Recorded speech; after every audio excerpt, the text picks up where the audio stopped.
পঞ্চব্যঞ্জন YouTube চ্যানেলের পক্ষ থেকে সকলকে জানাই স্বাগত। শীতকালে আমরা পিঠে খেতে সবাই ভালোবাসি, তাই নতুন একটি পিঠে রেসিপি নিয়ে আমি আপনাদের সামনে এসেছি। এখানে আমি 200 গ্রাম বিউলির ডাল নিয়ে নিয়েছি, এখানে লিকুইড দুধ নিয়ে নিয়েছি, এখানে নতুন গুড় নিয়ে নিয়েছি। এখানে আমি বিউলির ডালটাকে মিক্সিতে আমি বেটে নেব, নিয়ে আমি দেখাবো কীভাবে রসবড়া বানাতে হয়। আপনারা দেখতে থাকুন ভিডিওটা, কীভাবে বানাবো সেটা দেখুন আপনারা। এটা মিক্সির জারের মধ্যে নিয়ে আমি মিক্সিতে পেস্ট করে, এখন শীতের মরশুমে এই গুড়টা সবাই আপনারা চেনেন, হয়তো অনেকেই বা চেনেন না। এটা খেজুরের গুড়, খেজুরের রস দিয়ে এই গুড়টা তৈরি হয়। এই গুড়টা দিয়ে আমি এই রেসিপিটা বানাবো, আপনারা দেখতে থাকুন। এটা খেতে কিন্তু খুব সুন্দর, এটা আপনারা না খেলে বুঝতে পারবেন না, তাই আপনাদের বানিয়ে দেখাবো। আপনারা দেখতে থাকুন ভিডিওটা প্রথম থেকে শেষ পর্যন্ত, স্কিপ করবেন না।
তারপরে ছবি করো ভিডিওটাকে।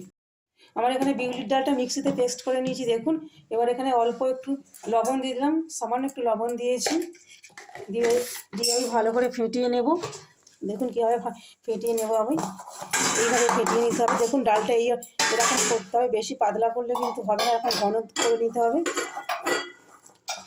এইভাবে ফেটাতে হবে।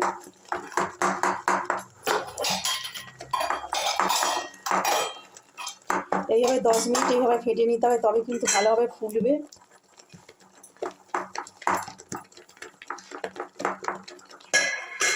দেখুন আপনাটা রেডি হয়ে গিয়েছে। এবার আমি একে একে কড়াতে তেল দিয়ে ডুবো তেলে এটাকে ভাজবো। দেখুন আপনারা, কড়াটা বসিয়ে দিয়েছি এখানে আমি। এবার গ্যাসটা অন করে দেবো।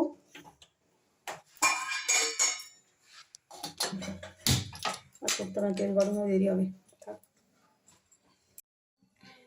আমি কড়াটা গ্যাসের মধ্যে বসিয়ে দিয়েছিলাম, গ্যাস অন করে আমার তেলটা গরম হয়ে গিয়েছে। এবার একে একে বিউলির ডালটা আমি গোল গোল করে আমি এর মধ্যে দিয়ে দেব। দেখুন আমি আগেই বলেছি, এটাকে কিন্তু ভালো করে ফেটিয়ে নিতে হবে, না হলে কিন্তু ফুলবে না, খেতেও ভালো লাগবে না। দেখুন পুরো রসগোল্লার মতো দেখতে লাগছে ফুলে। দেখুন আমার এদিকে কিন্তু দুধ রেডি আছে, এগুলো ভেজে আমি দুধের মধ্যে দিয়ে দেব। দেখুন কত সুন্দর ফুলছে, আমি কিন্তু খুব ছোট ছোট করে দিচ্ছি, কিন্তু ফুলে পুরো টোপর টোপর হয়েছে রসগোল্লার মতন। দেখুন আপনারা, এইভাবে সবগুলো আমি ভেজে নেব।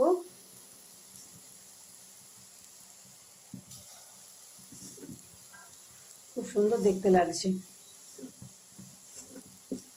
এইভাবে আমি সবগুলো ভেজে রেডি করে নেব। আপনারা দেখতে থাকুন ভিডিওটা কিভাবে বানাচ্ছি। দেখুন দেখুন কত সুন্দর ফুলেছে, পুরো রসগোল্লার মতন ফুলে উঠেছে। খেতে কিন্তু এটা রসগোল্লার মতনই লাগবে পুরো। দেখুন কত সুন্দর দেখতে লাগছে ফুলছে বলে। আমি কিন্তু ছোট ছোট করে দিয়েছি, কিন্তু ফুলে গিয়েছে, ফুলে বড় হয়ে গিয়েছে। ভালো করে না ফেটিয়ে নিলে কিন্তু এটা বড় বড় হবে না। আমি বারবার বলছি আপনাদের।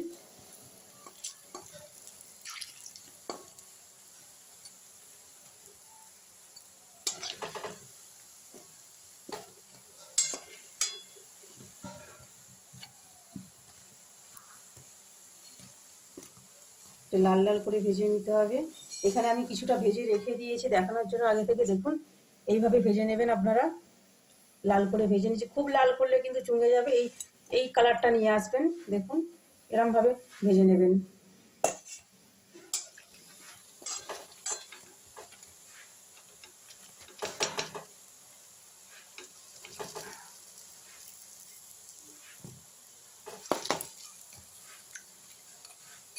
দেখুন এগুলো আমার ভাজা রেডি হয়ে এসেছে।